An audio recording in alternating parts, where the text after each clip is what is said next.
وقال اللہ تبارک و تعالی ان الذین یحبون ان تشیع الفاحشۃ فی الذین آمنوا لہم عذاب علیم فی الدنیا والآخرہ۔ بے شک جو لوگ یہ پسند کرتے ہیں کہ مسلمانوں میں، ایمان والوں میں بے حیائی پھیل جائے، ان کے لیے دنیا میں بھی دردناک عذاب ہے، ان کے لیے آخرت میں بھی دردناک عذاب ہے۔ ہر قسم کی حمد و ثنا اللہ وحدہ لا شریک کی ذات اقدس کے لیے خاص ہے، جو اس پوری کائنات کا خالق، مالک اور رازق ہے، رحمان اور رحیم ہے، فعال لما یرید ہے اور علی کل شیء قدیر ہے۔ درود و سلام آقائے کائنات، سید الاولین والآخرین، شفیع المذنبین، رحمت للعالمین، سیدنا و مولانا امام اعظم، قائد اعظم، رہبر اعظم جناب محمد مصطفیٰ صلی اللہ علیہ وآلہ وسلم کی ذات اقدس پر مختصر حمد و صلوات کے بعد، دور حاضر میں بے حیائی، فحاشی، عریانی یہ بہت زیادہ عام ہو چکی ہے، بلکہ اگر میں ایسا کہوں کہ بے حیائی، فحاشی، عریانی کی ایک یلغار ہے، ایک سیلاب ہے، ایک طوفان ہے اس کا، تو یہ بات بالکل غلط نہیں ہوگی۔ جیسا کہ ابھی 14 فروری ویلنٹائن ڈے گزرا، جو کہ ایک عیسائی پادری کے نام سے مشہور ہے، 3 صدی عیسوی کا یہ ایک عیسائی پادری تھا، کہ اس حوالے سے ایک دو باتیں مشہور ہیں، مشہور واقعات ہیں اس کے جو تاریخ میں رقم ہے، کہ یہ جو عیسائی پادری ہوتے ہیں ان کو عیسائیت کے اندر ایک بڑا اہم مقام حاصل ہے، ان کو مقدس باپ کا نام دیا جاتا ہے، اور اسی طریقے سے انہیں شادی کرنے کی بھی اجازت نہیں ہوتی۔ عیسائی پادری جو ہوتے ہیں ان کے لیے نکاح کرنا، جنسی تعلق کسی عورت سے قائم کرنا، یہ ایک گناہ سمجھا جاتا ہے۔ اور اسی طریقے سے عورتوں کے اندر راہبائیں ہوتی ہیں کہ جو کلیساؤں کے اندر بسیرا کرتی ہیں، اور وہ بھی ساری زندگی کنواری کی کنواری رہتی ہیں، ان کے لیے بھی نکاح کرنا جرم سمجھا جاتا ہے۔ تو 3 صدی عیسوی کا ایک عیسائی پادری تھا ویلنٹائن جس کا نام تھا، اور یہ ایک عیسائی راہبہ کے اوپر عاشق ہوا، اور اس نے اس راہبہ کے ساتھ جنسی تعلق قائم کرنا چاہا، بدکاری کرنا چاہی۔ اس کے انکار کرنے پر اس نے ایک فرضی خواب گھڑا، ایک فرضی خواب اسے سنایا کہ مجھے اللہ کے ذریعے سے خواب میں یہ بتایا گیا ہے کہ اگر کوئی عیسائی پادری کسی عیسائی راہبہ کے ساتھ 14 فروری والے دن جنسی تعلق قائم کرے، بدکاری کرے، تو اس پر کوئی قدغن نہیں ہے۔ بہرحال اس نے اپنے جال میں اس طرح فرضی خواب بنا کر اس راہبہ کو پھنسایا، اور اس کے ساتھ اس نے کی بدکاری، زنا کیا، جنسی تعلق قائم کیا۔ پھر جب بعد میں لوگوں کو پتہ چلا تو ظاہر ہے وہ تو ایک بڑا عظیم جرم سمجھا جاتا تھا کہ عیسائی پادری جنسی تعلق قائم کرے، عیسائی راہبہ جنسی تعلق قائم کرے، تو انہوں نے پکڑ کرنا بالآخر ان دونوں کو قتل کر دیا، ان دونوں کو پھانسی پر، سولی پر چڑھا دیا۔ پھر بعد میں وقت کے ساتھ ساتھ جو ہے نا وہ ان دونوں کو، عیسائی پادری اور عیسائی راہبہ کو شہید محبت کا نام دے دیا گیا، اور 14 فروری والے دن کو ویلنٹائن ڈے کے نام سے جو ہے وہ موسوم کر دیا گیا، یعنی یہ محبت کا دن ہے۔ اس دن جو ہے وہ ایک دوسرے کو تحفے تحائف دیے جائیں، محبت کا اظہار کیا جائے، بڑی رسمیں رواج اس حوالے سے معاشروں میں پائے جاتے ہیں۔ پاکستان کے اندر بھی اس دن کو منانے کی کوشش کی جاتی ہے، بلکہ مختلف علاقوں میں باقاعدہ طور پر منایا بھی جاتا ہے، اور نوجوان جو ہے وہ اس کا بہت بری طرح سے شکار ہیں۔ بہرحال یہ تو ایک میں نے چھوٹا سا خاکہ آپ کے سامنے اختصار کے ساتھ پیش کیا کہ ویلنٹائن ڈے کی تاریخی حیثیت کیا ہے۔ ہماری ذمہ داری ہے، ہمارا کرنے کا کام کیا ہے؟ دیکھیں، بے حیائی ہمارا دین اسلام جو ہے نا، جس چیز سے بے حیائی کی، فحاشی کی ذرہ سی بو بھی آتی ہو نا، اسلام اس دروازے کو بند کرتا ہے۔ اسلام بے حیائی کو بالکل پسند نہیں کرتا۔ تو اسلام کے ماننے والے جو ہم مسلمان ہیں، ہمارا یہ فریضہ ہے کہ ہم بے حیائی، فحاشی، عریانی کے خلاف کھڑے ہوں، اور ہم حد الامکان، حد الوسع اس کے آگے بند باندھیں اور بے حیائی کے اوپر قابو پانے کی کوشش کریں۔ لیکن کیسے ہم بے حیائی پر قابو پا سکتے ہیں؟ بچہ چھری پکڑ لینا تو چھری پکڑنے کا طریقہ کیا ہوتا ہے؟ اس سے چھری پکڑ کے اسے کو کھلونا پکڑا دیا جائے، یعنی متبادل کوئی ایسی چیز نکالی جائے جو جائز ہو، ٹھیک ہو، اور اس کے ذریعے سے ایک بری چیز کا بھی خاتمہ کیا جا سکے۔ تو متبادل چیز میں نے آپ کو آج بتانی ہے، وہ کیا ہے؟ وہ نکاح کا نام اللہ تبارک و تعالیٰ نے دیا ہے۔ نکاح اتنا مشکل ہے، یقین جانیں ہمارے معاشروں کے اندر نوجوان بے حیائی کے معاملات میں کیوں زیادہ ملوث ہیں؟ اتنا زیادہ بے حیائی کا، جیسا کہ میں نے بتایا، ایک سیلاب ہے اس وقت، طوفان ہے۔ کیوں نہیں والدین اس بات کو سمجھ رہے؟ اگر آپ چاہتے ہیں کہ نسلیں بچ جائیں، نسلیں بے حیائی کی اس یلغار سے بچ جائیں، تو نکاح کو عام کریں، نکاح کو آسان بنائیں۔ نوجوانوں کو کوئی دور دور تک امید ہی نظر نہیں آتی نکاح کی، تو وہ بیچارے کیا کریں گے؟ وہ تو انہیں کوئی بہانہ چاہیے، وہ 14 فروری کے ذریعے ان کے پاس میسر آ جائے، وہ کسی بھی بہانے سے آ جائے، انہیں تو ایک بہانہ چاہیے اپنی جنسی خواہش کو پورا کرنے کا۔ یہ کڑوی اور سچی باتیں ہیں جو میں آپ کے سامنے کر رہا ہوں۔ نوجوان بے حیائی میں بہت بری طرح ملوث ہیں اور پھر بہت برے معاملات کا شکار ہو جاتے ہیں، غلط معاملات کا شکار ہو جاتے ہیں جب انہیں کوئی جائز راستہ نہیں دیا جاتا۔ تو اس لیے اگر ہم چاہتے ہیں کہ ہمارے معاشرے سے بے حیائی کا خاتمہ ہو، بے حیائی کے آگے بند باندھیں، تو اس کے لیے کیا کریں؟ والدین اپنے بچوں کے رشتوں میں آسانیاں پیدا کریں، نکاح کریں فوراً، اور نکاح کو جب آسان بنائیں گے، نہ مرد کی طرف سے کوئی فضولیات کی فرمائشیں ہوں، نہ لڑکی والوں کی طرف سے۔ اب دیکھیں لڑکے والوں کی طرف سے کتنی ایک رسومات ایجاد کر دی گئی ہیں، لڑکی والوں کی طرف سے کتنی رسومات ایجاد کر دی گئی ہیں۔ اب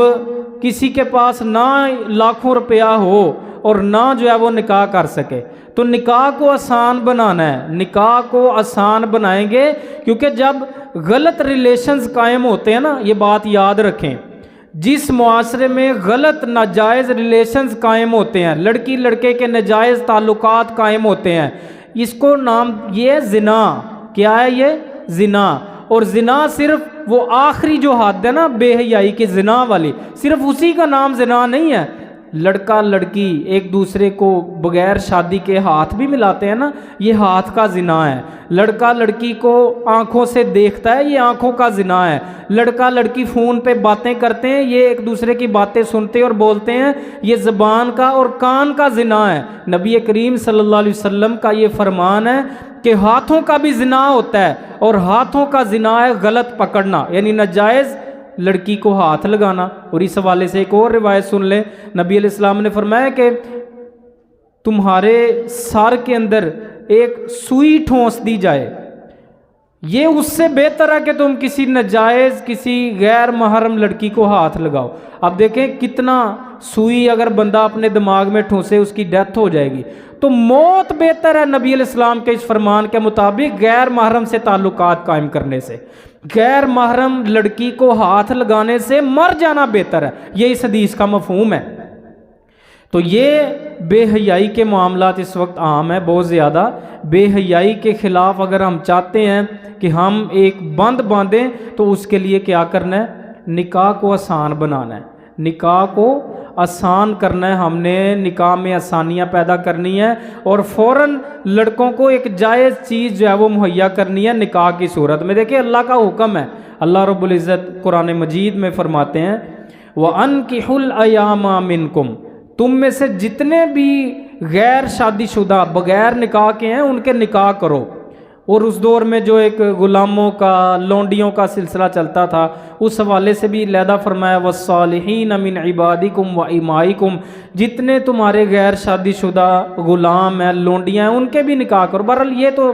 موضوع نہیں ہے نا، وہ یعنی غلاموں کا اب دور ہی نہیں رہا۔ تو یہ پہلا ٹکڑا کہ تم میں سے جتنے افراد غیر شادی شدہ ہیں، بالغ ہیں، ان کے نکاح کرو۔ تنگ دستی سے بھی نہ ڈرو، غربت سے بھی نہ ڈرو۔ ان یکونوا فقراء، اللہ فرماتے ہیں کہ اگر وہ فقیر بھی ہوں گے نا، اگر وہ تنگ دست ہوں گے یغنہم اللہ من فضلی، اللہ اپنے فضل سے غنی کر دے گا، اللہ اپنے فضل سے نواز دے گا۔ کیونکہ نکاح کرنے سے کیا ہوگا؟ معاشرے میں بے حیائی کا خاتمہ ہوگا، اور جب معاشرہ صاف ستھرا ہوتا ہے نا، نکھرتا ہے، بے حیائی سے پاک ہوتا ہے، تو پھر اللہ کی رحمتیں برستی ہیں، پھر یعنی آپ کے کاروبار میں بھی برکت ہے، رزق میں بھی برکت ہے، اللہ کی طرف سے فراوانی ہے۔ تو اس لیے اللہ نے کہا کہ تم نکاح کرنے والا کام کرو، تنگ دستی سے نہ ڈرو، فقیری سے نہ ڈرو، اللہ خود بخود تمہیں غنی کر دے گا۔ واللہ واسع علیم، اور اللہ بڑی وسعت والا ہے، اللہ کے خزانوں میں کوئی کمی نہیں ہے، اور اللہ بڑے علم والا بھی ہے۔ اور نبی کریم صلی اللہ علیہ وسلم نے فرمایا کہ 3 لوگ ایسے ہیں کہ جن کی مدد کرنا اللہ کے اوپر ضروری ہے، اللہ نے خود اپنے اوپر فرض کر لیا ہے کہ ان 3 بندوں کی مدد کرنی ہے۔ ان میں سے ایک کون ہے؟ اللہ کے راستے میں جہاد کرنے والا مجاہد۔ دوسرے نمبر پر وہ مقروض بندہ جو اپنا قرض ادا کرنے کی نیت رکھتا ہے، جس کا ارادہ میں نے اپنا قرضہ اتارنا ہے، اس کی بھی اللہ مدد کرتا ہے۔ اور تیسرے نمبر پر نبی علیہ السلام نے فرمایا نکاح کر کے پاک دامنی کا ارادہ کرنے والا، یعنی جو چاہتا ہے کہ یار میں بے حیائی میں نہ پڑ جاؤں، میں زنا میں نہ پڑ جاؤں، میں برائی میں نہ پڑ جاؤں، یا اللہ میں نکاح کرنا چاہتا ہوں، میرے لیے آسانیاں پیدا فرما۔ تو اللہ کے نبی صلی اللہ علیہ وسلم نے فرمایا یہ 3 افراد ایسے ہیں کہ جن کی مدد کرنا اللہ پر فرض ہے۔ اور یہ یقینی بات ہے، جب انسان یہ دل میں نیت کرتا ہے نا کہ یا اللہ میں برائی میں پڑ سکتا ہوں، مجھے خدشہ ہے، مجھے برائی میں پڑنے کا خدشہ ہے، اللہ میری مدد فرما میں نکاح کر سکوں، تو اللہ ضرور اس کی مدد کرتا ہے۔ یہ خود اللہ کا کہنا ہے، اللہ نے اپنے نبی کے ذریعے سے ہمیں بتایا ہے کہ جو بندہ نکاح کر کے پاک دامنی اختیار کرنا چاہتا ہے اللہ تبارک و تعالیٰ اس کی مدد کرتا ہے۔ نکاح کرنا یہ تمام انبیاء کرام کی سنت ہے۔ اللہ رب العزت فرماتے ہیں قرآن مجید میں سورۃ الرعد کی آیت نمبر 38 میں وَلَقَدْ أَرْسَلْنَا رُسُلًا مِّن قَبْلِكَ، اے نبی آپ سے پہلے ہم نے کئی رسول بھیجے، وَجَعَلْنَا لَهُمْ أَزْوَاجًا وَذُرِّيَّةً، اور ہم نے ان کی بیویاں اور اولاد بنائی، یعنی انہیں بیویاں دیں، ان کے نکاح ہوئے، ان کی نسلیں بڑھی، ان کی اولادیں ہوئیں۔ تو یہ نکاح کرنا یہ تمام انبیاء کرام کی سنت ہے۔ اور یہ جو رہبانیت ہے نا، یہ اسلام اس کو پسند نہیں کرتا، یعنی بیوی بچوں کی فکر چھوڑ کر جنگلوں میں نکل جانا، بس اللہ اللہ کرنا، جس طرح کہ یہ ایک ہمارے اسلام کے اندر بھی، مسلمانوں کے اندر بھی ایک فکر سوچ ایسی پائی جاتی ہے کہ جو بندہ نکاح نہ کرے، اللہ اللہ کرے، وہ ولی ہوتا ہے۔ یہ یاد رکھیے، کبھی بھی نکاح کے بغیر بندہ ولی نہیں ہے۔ اور اس کی دلیل صحیح بخاری کی حدیث ہے، نبی کریم صلی اللہ علیہ وسلم نے ایسے بندے پر غصے کا اظہار فرمایا جو نکاح نہیں کرنا چاہتا، جو نکاح سے جو ہے وہ نفرت کرتا ہے، کراہت محسوس کرتا ہے، وہ کبھی بھی ولی نہیں ہو سکتا۔ ولی وہ ہوتا ہے جو شریعت کے احکامات کے مطابق ہو، نہ یہ کہ بندہ اپنی مرضی کے مطابق جو ہے وہ چل کے ولی بن جائے۔ نبی علیہ الصلوۃ والسلام کے 3 صحابہ پیارے نبی کی ازواج مطہرات کے پاس آئے، آپ کے عبادت کے بارے میں پوچھا کہ نبی علیہ السلام کیسے عبادت کرتے ہیں، انہیں بتایا گیا کہ اتنے نفل پڑھتے ہیں، اتنا آپ سوتے ہیں، اس طریقے سے نفلی روزے رکھتے ہیں، اس طریقے سے آپ چھوڑتے ہیں، یعنی وہ ساری خبر دی گئی انہیں نبی علیہ السلام کے ازواج کی طرف سے۔ تو اب ان میں سے تینوں نے ایک ارادہ کیا۔ ایک نے کہا کہ میں ساری رات نماز پڑھا کروں گا، میں سونا ہی نہیں ہے، کیونکہ نبی علیہ السلام تو سوتے ہیں اور آپ علیہ السلام نفل بھی پڑھتے ہیں، تو چونکہ نبی تو اعلیٰ درجے کا رتبہ رکھتے ہیں، آپ کے تو گناہوں سے اللہ نے آپ کو پاک اور صاف کر دیا ہے، تو ہم کہاں اور نبی کہاں۔ تو یہ سوچ کر ایک نے کہا جی چونکہ نبی علیہ السلام سوتے بھی ہیں، میں نے نہیں سونا، میں نے نفل پڑھنے ہیں۔ دوسرے نے کہا کہ میں نے ہمیشہ جو ہے وہ روزے رکھنے ہیں نفلی، کبھی جو ہے وہ روزہ نہیں چھوڑنا۔ اور تیسرے نے کہا کہ میں نے کبھی شادی نہیں کرنی، بیویوں سے الگ رہنا، نہ بیوی بچے ہوں گے نہ اس کی فکر، نہ بیوی بچے ہوں گے نہ فکر، اللہ اللہ کریں گے ساری زندگی، یعنی اپنی طرف سے اچھی سوچ سوچی۔ لیکن نبی کریم صلی اللہ علیہ وسلم کو جب اس بات کا پتہ چلا تو آپ نے غصے کا اظہار فرمایا کیا تم وہ لوگ ہو، تینوں کو آپ نے طلب فرما کر ان تینوں کو ڈانٹا اور فرمایا کیا تم وہ لوگ ہو جنہوں نے ایسی ایسی باتیں کی ہیں۔ پھر آپ نے فرمایا کہ میں تم سب سے زیادہ اللہ سے ڈرنے والا ہوں، تم سب سے زیادہ اللہ کا خوف رکھنے والا ہوں، لیکن میں نے شادیاں بھی کی ہیں، میری بیویاں بھی ہیں، میرے بچے بھی ہیں، اور میں رات کو سوتا بھی ہوں، میں نفل بھی پڑھتا ہوں، میں روزے نفلی رکھتا بھی ہوں، چھوڑتا بھی ہوں۔ فمن رغب عن سنتی فلیس منی، جس نے میری سنت سے منہ موڑا اس کا مجھ سے کوئی تعلق نہیں ہے۔ تو اب کوئی بندہ سمجھے کہ جی نکاح کے بغیر میں ولی بن جاؤں گا، اور نبی تو کہہ رہا ہے کہ جس نے میری سنت سے اعراض کیا اس کا میرے ساتھ تعلق ہی کوئی نہیں ہے، تو جس کا تعلق نبی سے نہیں ہے وہ کس طریقے سے ولی ہو سکتا ہے؟ تو یہ بالکل غلط باتیں ہیں، یہ غلط نظریات ہمارے معاشرے میں پائے جاتے ہیں۔ نکاح کرنا یہ حکم بھی ہے اللہ تعالیٰ کا، اور نکاح کرنا تمام انبیاء کرام کی سنت بھی ہے، تمام انبیاء کرام کا طریقہ بھی ہے۔ اور اللہ رب العزت کا ایک اور حکم ہے سورۃ النساء کے اندر، فَانْكِحُوا مَا طَابَ لَكُم مِّنَ النِّسَاء، جو عورتیں تمہیں اچھی لگتی ہیں ان سے نکاح کرو، مثنا و ثلاث و رباع، دو دو سے کر لو، تین سے کر لو، چار چار سے کر لو۔ فَإِنْ خِفْتُمْ أَلَّا تَعْدِلُوا فَوَاحِدَةً، لیکن اگر تمہیں خدشہ ہو کہ تم ایک سے زیادہ نکاح کرنے پر ان بیویوں کے خرچے افورڈ نہیں کر سکتے، ان میں برابری نہیں کر سکتے خرچے کے حوالے سے، تو پھر ایک ہی بیوی پر اکتفا کرو۔ لیکن ایک بیوی رکھنا، ایک بیوی سے نکاح کرنا یہ ہر بندے کے لیے ضروری ہے، نبی علیہ السلام کی سنت ہے۔ نکاح کے فائدے کیا ہیں؟ نکاح کرنے سے آدھا ایمان بندے کا مکمل ہو جاتا ہے۔ حضرت انس رضی اللہ عنہ کہتے ہیں نبی علیہ السلام نے فرمایا، اذا تزوج العبد فقد استکمل نصف الدین، فرمایا کہ جس نے نکاح کر لیا اس نے اپنا آدھا دین مکمل کر لیا۔ فَلْيَتَّقِ اللَّهَ فِي النِّصْفِ الْبَاقِي، اب وہ باقی آدھے دین کے معاملے میں اللہ سے ڈرتا رہے، باقی اب نمازوں وغیرہ کی پابندی کرے، فرائض اپنے پورے کرے، آدھا ایمان آدھا دین اس کا مکمل ہو گیا۔ اور اسی طریقے سے ایک اور حدیث کے الفاظ ہیں کہ من رزقہ اللہ امرأۃ صالحہ، کہ جس بندے کو اللہ رب العزت نے نیک بیوی دے دی، فقد اعانہ علی شطر دینی، تو اللہ نے آدھا دین پورا کرنے میں اس کی مدد کر دی۔ فَلْيَتَّقِ اللَّهَ فِي الشَّطْرِ الْبَاقِي، پس اب وہ باقی کے آدھے معاملات میں اللہ سے ڈرتا رہے، اللہ سے ڈرتا رہے، اپنے فرائض پورا کرتا رہے۔ اور نبی کریم صلی اللہ علیہ وسلم نے فرمایا چار چیزیں سعادت مندی ہیں، خوش نصیبی ہیں جس بندے کو یہ چار چیزیں مل جائیں۔ نمبر ایک نیک بیوی، نمبر دو کھلی رہائش، نمبر تین نیک پڑوسی، اور نمبر چار آسان سواری، آسان سواری۔ یہ چار چیزیں ایسی ہیں جس بندے کو مل گئیں وہ خوش نصیب بندہ ہے، سعادت مند بندہ ہے۔ نبی علیہ السلام نے فرمایا الدنیا کلھا متاع وخیر متاع الدنیا المرأۃ الصالحہ، یہ دنیا یہ ساری کا ساری جو ہے وہ برتنے کا سامان ہے، ساز و سامان ہے زندگی گزارنے کا، اور سب سے بہترین دنیا کا جو سامان ہے وہ نیک بیوی ہے۔ یعنی دنیا زندگی گزارنے کا سامان ہے، اور بہترین سامان اس دنیا کا کیا ہے؟ نیک صالح بیوی۔ یہ دروازہ کھول دے تاکہ روشنی آ جائے اندر۔ نکاح میں اللہ تعالیٰ نے سکون رکھا ہے۔ دیکھیں بے حیائی اگرچہ بڑی عام ہے، اور آپ غلط ریلیشنز بھی قائم کر لیتے ہیں، خاص طور پر میں اپنے نوجوانوں کو یہ مخاطب کرتا ہوں اس حوالے سے، آپ غلط ریلیشنز قائم کرنے میں کامیاب ہو جاتے ہیں، لڑکی سے آپ کے تعلقات بن جاتے ہیں، لیکن یہ یاد رکھیے گا کہ یہ ناجائز تعلقات کے اندر، ناجائز ریلیشنز کے اندر کبھی بھی اللہ نے سکون نہیں رکھا، ذلیل ہو جائیں گے آپ، غلط ریلیشنز قائم کریں گے، ذلت میں مبتلا ہوں گے، رسوائی میں مبتلا ہوں گے، آخر کار اللہ کی پکڑ آئے گی، اللہ کا غضب برسے گا آپ کی زندگی میں۔ لیکن اگر آپ جائز طریقہ اختیار کرتے ہیں، جو میرا آج کا موضوع ہے نکاح، تو اس میں اللہ نے سکون رکھا ہے، اسی میں برکت ہے، اسی میں جو ہے وہ ثواب ہے، اسی میں سکون اللہ رب العزت نے رکھا ہے۔ اللہ تعالیٰ قرآن مجید میں فرماتے ہیں سورۃ الاعراف میں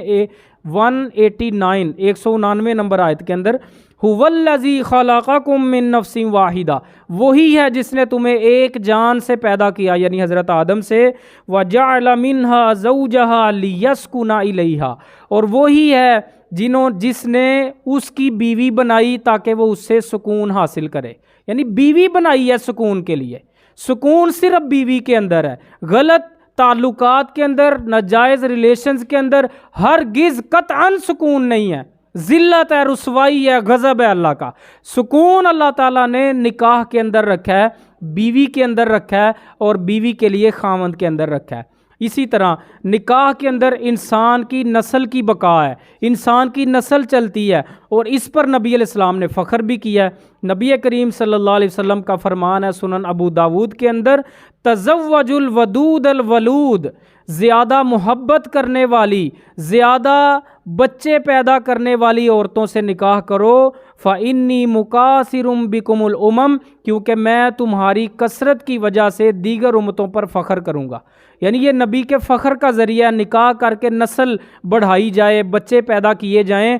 اور یہ نبی کریم صلی اللہ علیہ وسلم کا فخر کا ذریعہ بنے۔ ہمارے لیے اس سے زیادہ خوش نصیبی کیا؟ آج جدید لبرلز جو ہیں وہ اس پر اعتراض بھی کرتے ہیں، لو جی بچے پیدا کرنے پہ ہی مولوی زور دیتے ہیں، ایک پیدا کرنا چاہیے، اس کی اچھی تربیت کرنی چاہیے، اس کو پڑھانا لکھانا چاہیے، اللہ سے ڈرنا چاہیے۔ میں کہتا ہوں ان جو لبرلز کو، ان جدید لوگوں کو اللہ سے ڈرنا چاہیے نبی کی حدیث پر اعتراض کرتے ہوئے۔ یہ میری اور آپ کی بات نہیں ہے، یہ دونوں جہانوں کے سردار کی بات ہے، اور اس شخصیت کی بات ہے کہ جو اللہ کے حکم سے بولتا ہے۔ اور جب نبی نے کہا کہ زیادہ بچے پیدا کرنے والی عورتوں سے نکاح کرو، زیادہ محبت کرنے والی، کیونکہ زیادہ محبت کرنے والی ہوں گی تو زیادہ بچے پیدا ہوں گے نا، تو نبی علیہ السلام نے فرمایا کہ زیادہ بچے پیدا کرنے والی، زیادہ محبت کرنے والی جو عورتیں ہیں ان سے نکاح کرو، میں تمہاری کثرت پر فخر کروں گا۔ نبی تو کہہ رہے ہیں کہ مجھے تمہارے زیادہ بچے پیدا کرنے پر فخر ہے، اور جدید آج کے جو ہے وہ ہیلے دماغوں والے وہ کہہ رہے ہیں جی زیادہ بچے پیدا کرنا یہ بے وقوفی ہے، یہ حماقت ہے، نعوذ باللہ من ذالک۔ تو اللہ کے غضب سے ڈرنا چاہیے حدیث پر اعتراض کرتے ہوئے۔ تو نبی علیہ السلام نے جو ہے وہ کثرت پر فخر کا اظہار کیا ہے کہ تم جو ہے وہ اگر زیادہ بچے تمہاری نسل بڑھے گی تو اس پر مجھے قیامت والے دن فخر ہوگا۔ اسی طرح انسان کے لیے اولاد جب شادی کرے گا، شادی سے بچے پیدا ہوں گے، تو یہ بچے جو ہیں یہ انسان کے لیے صدقہ جاریہ بنتے ہیں۔ انسان کے بچے جب ہم نے تو مر جانا ہے، ہر انسان نے مرنا ہے، ایسا سلسلہ قائم کرنا چاہیے کہ جس سے مرنے کے بعد بھی انسان کا نیکیوں کا سلسلہ چلتا رہے، تو وہ یہی ذریعہ صرف نکاح کریں گے، بچے پیدا ہوں گے، وہ بچوں کی اچھی تربیت آپ کریں گے، اور آپ کے مرنے کے بعد بھی وہ آپ کے لیے نیکیوں کا سلسلہ جاری رہے گا۔ نبی علیہ السلام نے فرمایا جب بندہ مر جاتا ہے، صحیح مسلم، جامع ترمذی، ابو داود میں حدیث ہے کہ جب انسان مر جاتا ہے تو اس کے اعمال کا سلسلہ منقطع ہو جاتا ہے، ختم ہو جاتا ہے اس کے، چونکہ اب مر گیا، وہ اعمال کر ہی نہیں سکتا سوائے 3 چیزوں کے۔ 3 ذرائع ایسے ہیں کہ جن سے انسان کے لیے نیکیوں کا سلسلہ جاری رہتا ہے۔ ان میں سے ایک ہے صدقہ جاریہ، یعنی وہ عمل جو وہ اپنی زندگی میں کر کے گیا، کوئی مسجد بنا گیا، کوئی نلکا لگوا گیا، کوئی پمپ لگوا گیا، کوئی ہسپتال میں حصہ ڈال گیا، کوئی جو ہے وہ غریبوں کے لیے کوئی سہارا بنا گیا، کوئی بھی نیکی کا کام دنیا میں کر گیا۔ دوسرا وہ علم جس کے ذریعے سے فائدہ اٹھایا جائے، یعنی بندہ کسی کی تربیت کرتا ہے، میں یہاں جمعہ پڑھاتا ہوں، درس دیتا ہوں، واعظ و نصیحت کرتا ہوں، میری وجہ سے اگر آپ کی اصلاح ہوتی ہے، اگر آپ کو سمجھ آتی ہے دین کی، آپ اپنی اصلاح کرتے ہیں، تو میرے مرنے کے بعد بھی جن لوگوں نے مجھ سے فائدہ اٹھایا ہوگا علم کے ذریعے سے، وہ میرے لیے صدقہ جاریہ ہوں گے۔ تو وہ علم صدقہ یعنی مرنے کے بعد بھی نیکی کا ذریعہ بنتا ہے۔ اور تیسرے نمبر پر نبی علیہ السلام نے فرمایا کہ نیک اولاد ہے، جو مرنے کے بعد بھی انسان کے لیے نیکیوں کا سلسلہ جاری رہتا ہے، وہ اس کے لیے دعائیں کرتی ہے، اور وہ جو نیک اعمال کرتے ہیں اللہ نے آٹومیٹکلی اولاد کے نیک اعمال میں والدین کا حصہ رکھا ہے، کیونکہ والدین کی کمائی ہے اولاد والدین کی کمائی ہے حدیث کے مطابق۔ تو اولاد جو بھی نیک عمل کرتی ہے والدین کا اس میں آٹومیٹکلی حصہ ہے، بشرطے کہ والدین نے ان کی اچھی تربیت کی ہو۔ اسی طرح اگر انسان کے 3 بچے ہو کر فوت ہوتے ہیں، اس پر بھی بشارت ہے۔ نبی علیہ السلام نے فرمایا کہ جس مسلمان کے 3 بچے ہو کر فوت ہو جائے، وہ بلوغت تک نہ پہنچے ہوں، تو اللہ تبارک و تعالیٰ اپنے فضل و رحمت سے ان 3 بچوں پر صبر کرنے کی وجہ سے والدین کو بھی ضرور جنت میں داخل کرے گا۔ تو یہ بھی فضیلت بندے کو ملتی ہے۔ اسی طرح ایک حدیث میں آپ علیہ السلام نے فرمایا جب یہ 3 بچوں کا، تو ایک عورت نے پوچھا اللہ کے رسول اگر 2 ہوں، تو آپ نے فرمایا 2 پر بھی انشاءاللہ، یعنی 2 بچے بھی ہوں گے تو اس پر بھی اللہ کی طرف سے یہ بندے کو یعنی فضیلت حاصل ہے کہ اللہ تعالیٰ ان 2 بچوں کی فوتگی پر صبر کریں گے۔ یہ والدین کے لیے ایک بہت بڑا حادثہ ہوتا ہے کہ اولاد جب ہوتی ہے اور وہ جب بچھڑتی ہے، فوت ہوتی ہے، تو بہت بڑا صدمہ ہوتا ہے۔ تو یہ صدمے پر صبر کرنے کی وجہ سے اللہ رب العزت جو ہے وہ بندے کو یہ انعام دے گا قیامت کے دن کہ اللہ اسے بھی جنت کا داخلہ دے گا۔ تو یہ بھی بچے بھی ظاہر ہے شادی نکاح کے اگینسٹ ہی پیدا ہوں گے، تو نکاح کی یہ برکت ہے۔ تیسرے نمبر پر نکاح کا فائدہ ہے کہ نکاح کرنے سے انسان کے اندر شرم و حیا کا جو پہلو ہے وہ بہت زیادہ بڑھ جاتا ہے، نگاہیں نیچی رکھنے میں مدد دیتا ہے، بشرطے کہ ایمان موجود ہو، وگرنہ کئی بغیرت ایسے بھی ہیں کہ نکاح ہونے کے بعد بھی وہ بدماشیاں جاری رہتی ہیں، زناکاریاں جاری رہتی ہیں، وہ ایک علیحدہ چیز ہے۔ ایمان کی بات ہو رہی ہے، ایک سچے مسلمان کی بات ہو رہی ہے۔ تو نکاح کرنے سے ایک سچے مسلمان کو، ایک ایمان والے کو ایمانی حیا نصیب ہوتی ہے، اور اس کی نگاہیں نیچی ہوتی ہیں، اس کی شرمگاہ کی حفاظت ہوتی ہے، زنا سے بندہ بچ جاتا ہے، اسے ایک ڈھال مل جاتی ہے برائی کے خلاف لڑنے کی۔ حضرت عبداللہ ابن مسعود رضی اللہ عنہ سے مروی ہے کہ نبی کریم صلی اللہ علیہ وسلم کی مشہور حدیث ہے صحیح بخاری کی کہ اے نوجوانوں، نبی علیہ السلام نے نوجوانوں کو مخاطب کیا کہ اے نوجوانوں، تم میں سے جو کوئی نکاح کرنے کی مالی طاقت رکھتا ہو تو اسے چاہیے وہ نکاح فوراً کر لے، کیونکہ نکاح کرنا اس کی نگاہوں کو نیچا کرنے اور اس کی شرمگاہ کی حفاظت کرنے والا عمل ہے۔ تو نکاح کرنے سے نگاہیں نیچی ہوتی ہیں، شرم و حیا بندے کے اندر آتی ہے، اور بندے کی شرمگاہ کی حفاظت ہوتی ہے، یعنی زنا سے ایک سچا جو مسلمان جو پاک دامنی چاہتا ہے، نکاح کے ذریعے سے وہ ان چیزوں سے بچ جاتا ہے، بے حیائی کے معاملات سے بچ جاتا ہے۔ چوتھے نمبر پر نکاح کا فائدہ کیا ہے کہ نکاح کرنے کے بعد آپ کا اپنی بیوی سے جنسی تعلق قائم کرنا بھی عبادت قرار دیا گیا ہے، ثواب کا ذریعہ۔ جبکہ دوسری طرف اگر آپ غلط ریلیشنز قائم کرتے ہیں، ناجائز تعلقات عورتوں کے ساتھ قائم کرتے ہیں، وہ زنا ہے، اللہ کا غضب ہے، ذلت ہے، رسوائی ہے، ساء سبیلا، برا راستہ اللہ نے کہا قرآن مجید میں۔ لیکن اس کے برعکس اگر نکاح کر کے اپنی یہی جو ہے وہ فطری خواہش پوری کرتا ہے بندہ، نکاح کر کے جنسی تعلق قائم کرتا ہے، تو یہ بھی حالانکہ ہے فطری ضرورت ہے انسان کی، لیکن اسے بھی عبادت قرار دے دیا گیا، اسے بھی ثواب قرار دے دیا گیا۔ نکاح کے ذریعے سے اپنی جنسی خواہش پوری کرنا یہ ثواب اور نکاح یعنی اجر کا ذریعہ عبادت ہے۔ نبی علیہ السلام نے جب صحابہ سے کہا کہ اے میرے صحابہ، اپنی بیویوں سے تمہارا جنسی تعلق قائم کرنا صدقہ ہے، صدقہ ہے، تو صحابہ کرام نے عرض کیا اللہ کے رسول، کیا ہم میں سے کوئی بندہ اگر اپنی بیوی کے پاس اپنی شہوت پوری کرنے کے لیے آتا ہے، یہ بھی صدقہ ہے، یہ بھی ثواب ہے، یہ بھی اجر ہے؟ تو نبی علیہ الصلوۃ والسلام نے فرمایا کہ مجھے یہ بتاؤ کہ اگر یہی ضرورت تم غیر عورت سے پوری کرو تو گناہ ہوگا؟ صحابہ نے کہا جی اللہ کے رسول گناہ تو ہوگا۔ فرمایا کہ اگر بیوی سے کرو گے تو پھر ثواب ہوگا، پھر اجر ملے گا، عبادت ہے، ثواب ہے، اللہ کی طرف سے تمہیں نیکیاں ملیں گی۔ تو یہ آج کا میرا مختصر سا پیغام تھا کہ ہم جو ہے وہ نکاح، یقین جانے یہ بات میں ایک دفعہ پھر دہرا دوں، نکاح کیجئے اپنی اولاد کے، اپنے جوان لڑکوں کے، جیسے ہی بالغ ہوں فوراً نکاح کر دیجئے، کیونکہ بے حیائی کی اس وقت ایک یلغار ہے، طوفان ہے، سیلاب ہے، اور اس سیلاب میں جوانوں کی جوانیاں جو ہے وہ بہتی جا رہی ہیں، نوجوانوں کی زندگیاں برباد ہو رہی ہیں،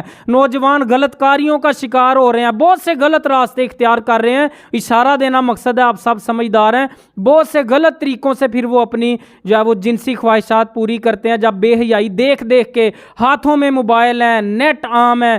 یعنی کہ کتنی بے حیائی عام ہے وہ آپ کے سامنے ہے، تو یہ دیکھ دیکھ کر نوجوانوں کے شہوات جو ہے وہ بھڑکتے ہیں، پھر وہ غلط راستے اختیار کرتے ہیں۔ اس لیے اگر آپ چاہتے ہیں، کیونکہ یہ کافر سازشیں کرتے ہی رہیں گے، انہیں سمجھ ہے، انہیں پتہ ہے کہ مسلمانوں کا مقابلہ کبھی بھی جو ہے وہ جنگ کے میدان میں نہیں کیا جا سکتا، کفار کی ہمیشہ یہ سازش ہے کہ کوئی ایسا طریقہ اختیار کیا جائے کہ مسلمان مسلمان خود بخود ہی ان کا بیڑا غرق ہو جائے۔ اور سلطان صلاح الدین ایوبی کا غالباً یہ قول ہے کہ اگر کسی قوم کو بغیر جنگ کے شکست دینی ہو تو ان کے نوجوانوں میں بے حیائی عام کر دو، اور یہی آج کے کفار کی سازش ہے کہ مسلمانوں کے نوجوانوں کو بے حیائی کا شکار کر دو تاکہ یہ خود بخود ہی ایمانی غیرت ان کی مر جائے، بے حیائی کا شکار ہو جائیں۔ تو اس لیے نوجوانوں کے سے آگے بھی میری جو ہے وہ یہ ایک ریکویسٹ ہے کہ وہ اپنے ایمان کی حفاظت کریں، اپنے ایمان کو اللہ کے لیے بچا کر رکھیں، اللہ کا خوف دلوں میں پیدا کریں، اور بے حیائی کے معاملات سے حتی الامکان بچنے کی کوشش کریں۔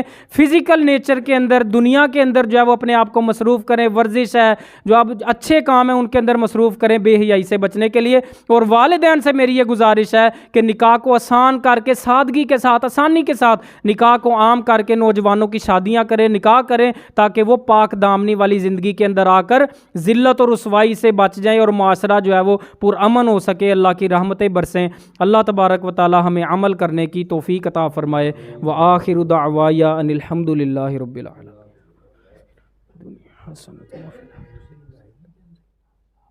دونوں بند ہو گئی۔